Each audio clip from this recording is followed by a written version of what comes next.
दूसरा मामला तो मुझे लगता है ज़बरदस्ती का था।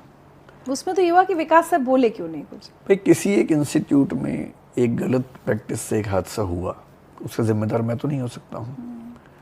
उसके बाद ये बात आई कि बेसमेंट्स में क्लासेस नहीं चलेंगी, जबकि डीडीए के मास्टर प्लान में इस बात की संभावना है कि ऐसा हो सकता है। दिल्ली में ही बहुत सारे हॉस्पिटल्स की बेसमेंट देखिए, सारे वकीलों के ऑफिस बेसमेंट्स में है, पालिका बाजार बेसमेंट में है। दिक्कत बेसमेंट की नहीं, दिक्कत बेसमेंट के गलत उपयोग और दिक्कत इस चीज़ की है कि वो रूल्स के तहत है या नहीं। हम जिस बेसमेंट में थे 1.5 साल से केस चल रहा था, उसमें डीडी और एमसीडी में डिस्प्यूट चल रहा था और हम एकदम तैयार थे। हमने एमसीडी से कई बार कहा था कि अगर ये फाइनल हो जाए कि अलाउड नहीं है तो हम छोड़ देंगे।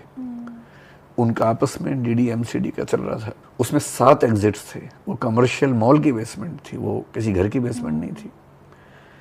पर जब शोर मचता है तो सोशल मीडिया पे ये होता है ना कि भाई सबको व्यूज चाहिए, सबको लाइक्स चाहिए। आप बोले क्यों नहीं? बस ये भी कि आप बोले क्यों नहीं, और दूसरा कि आपका इंस्टीट्यूट बेसमेंट में चलता है। हमारे बहुत सारे शहरों में, उनमें से केवल एक जगह बेसमेंट थी।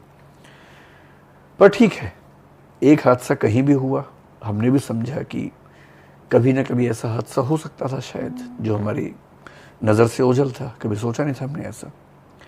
उसके बाद से फैसला कर लिया। अभी हमारे पास 3-4 शहरों में बेसमेंट्स हैं, पर क्लासरूम्स वहाँ नहीं चलते हैं, बंद रहती हैं बेसमेंट। मतलब सामान रहता है, स्टोरेज के रूप में होता है।